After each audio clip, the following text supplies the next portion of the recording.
निश्चितपणे बीडमध्ये देखील वोट चोरी मोठ्या प्रमाणात झालेली आहे। आपण बीड मतदारसंघ असेल, लोकसभेची यादी बघितली असेल तर एकाच व्यक्तीचे 8-8, 10-10 वेळेस नाव आहेत। गावाकडे वेगळेच, अनेक ठिकाणी वेगवेगळे मतदार चोरी झालेली आहे। येणाऱ्या काळामध्ये आमचे नेते आदरणीय राहुलजी गांधी यांनी ज्या पद्धतीने हे आंदोलन सुरू केलेलं आहे त्याला पाठबळ देण्यासाठी आम्ही निश्चितपणे हे आंदोलन मार्गी लावू। चोरी हे दोन्ही वेळेस झालेली आहे।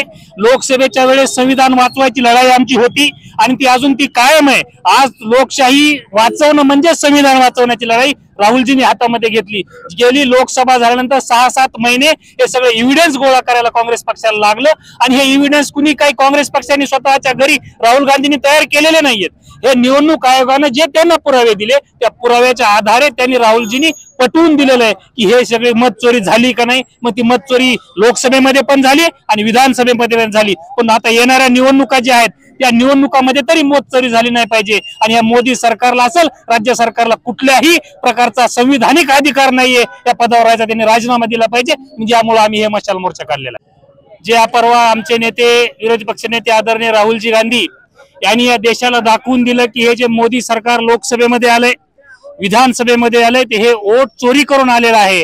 आपण बघितलं की राहुलजी गांधींनी प्रेस घेऊन सर्वपक्षीय इंडिया आघाडीची बैठक घेऊन सर्वांना पुराव्यानिशी जे मतदान निवडणूक आयोगाने जे पुरावे दिले, राहुलजी गांधींनी डिजिटल पुरावे मागितले होते, पण डिजिटल पुरावे दिल्यानंतर ते ताबडतोब सर्च करू शकतील म्हणून त्यांनी जे कागदी पुरावे दिले होते त्या कागदी पुराव्यावर राहुलजी गांधींनी दाखवून दिलं की या देशामध्ये किती मोठी मत चोरी झालेली आहे। आणि मोदी सरकार जे आलेलं आहे ते मत चोरीच्या जीवावर आलेलं आहे। आपण एका याच्यामध्ये बघितलं एका वडिलाला 47 मुलं, एका 0 नंबर 03 घरामध्ये 80 माणसं, 1 BHK मध्ये 40 लोक, असं जे बोगस मत चोरी केलेली आहे। आणि बिहारमध्ये आपण बघितलं की जी लोक जिवंत आहेत वोटर त्यांना मृत घोषित केलेलं, अशा सगळा घोटाळेबाज सरकारला खाली खेचण्याचं काम करण्यासाठी आज संपूर्ण देशामध्ये आम्ही मशाल मोर्चा काढलेला आहे। आणि जे राहुलजी गांधींनी जी खळबळ देशामध्ये माजून दिली ते सर्वसामान्य माणसाला सुद्धा असं वाटायला लागलंय की खरोखरच मोदी सरकार वोट चोरून आलेलं आहे आणि हे चोरी करून आलेलं सरकार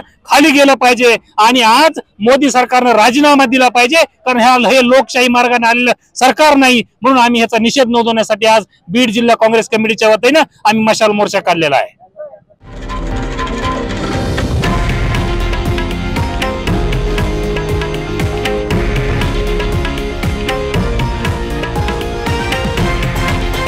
हे आहे देशातील नंबर 1 न्यूज नेटवर्क आणि आपण पाहत आहात TV9 मराठी, एकमेव।